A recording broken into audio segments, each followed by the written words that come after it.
As President Biden considers who he will choose to succeed Justice Stephen Breyer on the Supreme Court, we take a deep dive into some of the potential nominees reportedly on the short list. What looks like a bipartisan stamp of approval makes a South Carolina federal judge one of the top contenders. Lisa Desjardins starts our series by answering the question, who is J. Michelle Childs?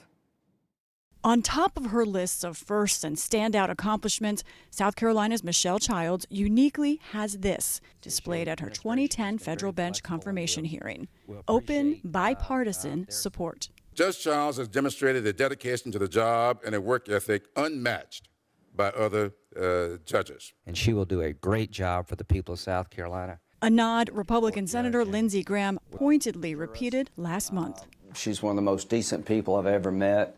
Born in Detroit, Childs moved to South Carolina after the death of her father, who was a police officer. She excelled in high school, a lengthy yearbook entry reflecting all her accolades, the National Honor Society, even 3 years of perfect attendance. She's just been a person who has a work ethic and a drive that's unmatched. Attorney and former city councilman Luther Batiste has known Childs since she was a student, when she won full scholarships to the University of South Florida for undergrad and then the University of South Carolina Law School. She's different from many candidates who traditionally have an Ivy League background.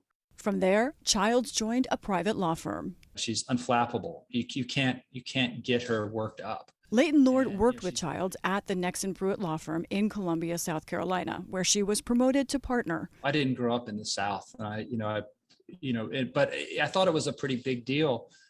She just made partner like everybody else. In this 2020 virtual forum, Childs said she didn't realize what she'd done. At the time I became partner, I did not know that I was the first Black female in the state of South Carolina that had made partner in a major law firm. Then something else unusual. Childs left the firm to take high-ranking jobs at the State Department of Labor and then the Workers' Compensation Commission. In 2006, she became a state judge, which requires election by the state legislature. For the average person, that was an arduous, distasteful process. For Judge Childs, it was the easiest thing in the world. She is such a people person. Childs handled some high-profile cases, including a 2007 armored car heist. She made headlines for sentencing some of the young men involved to 25 years in prison.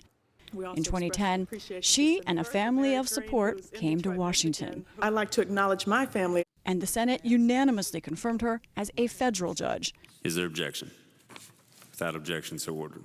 From her bench came a few big decisions.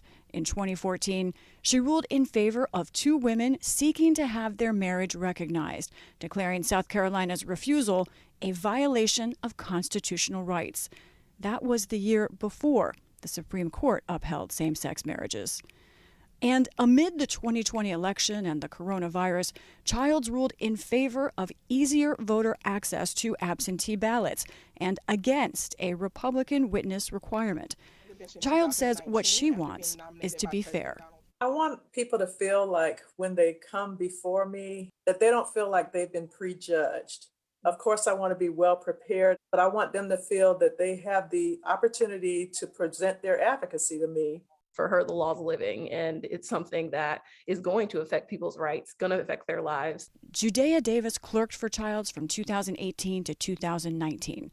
We talked to her about some doubts on the left, including this story from the American Prospect, charging that Childs is too punitive in sentencing, or this from the Young Turks, who fear she's too close to large businesses. She has a history of representing employers over the best interests of employees. Judea Davis says those concerns are unfounded. She didn't ever weigh one side more than the other. It was, here are the impacts of this person's decisions, the impacts both on them and their family, and the impacts on the victim and their family, and the impacts on the community generally. Davis is thinking of the Supreme Court and her mentor. On a more personal level, she's a Black female, she's a mother, all of which inspires me. There's obviously a lot of debate about how women can perform in the workforce, if they can do it at a high level. And I think she's done that while raising a family and being a wife, being a mother. And so those 2 aspects are super inspiring to me. Childs also likes to engage on diversity, as she did with humor when giving feedback during a Duke Law School competition. One little critique about you. One time I asked you a question and you said, yes, sir. I just want you to know there are some women on the bench. That is the final pitch for supporters of Michelle Childs, that she would reshape the bench the most. South Carolina Congressman Jim Clyburn. I just think that it is time for us to diversify the court, not just as relates to the gender, but as it relates to color as well, and as it relates to backgrounds and experiences. In any case, Judge Childs should be ready for a promotion. She was nominated to the Court of Appeals last year. Confirmation is expected if she isn't nominated to the Supreme Court instead. And Lisa Desjardins joins us now. So, Lisa, you have done some more reporting today on Judge Childs' work history. What did you learn? You know, Judge Childs is unique in this aspect that she is receiving open criticism from some on the left, some progressives, as we reported, questioning her time working as a private attorney for business clients, and also when she was the deputy director of the state's labor department. I spoke today to the woman who headed the labor department at the time, Rita McKinney, and she told me that in her experience over 2 years with Childs, that Childs was relentlessly open-minded to every case she heard, and in fact that workplace situations improved under Childs from the areas that she managed during that time.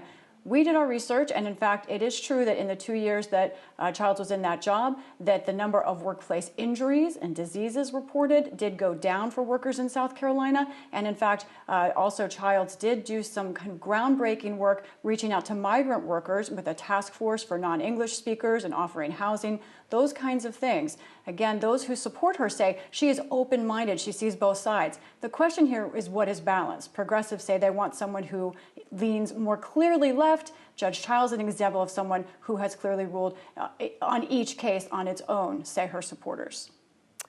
Lisa Desjardins with some really important information on this potential nominee. Lisa, thank you.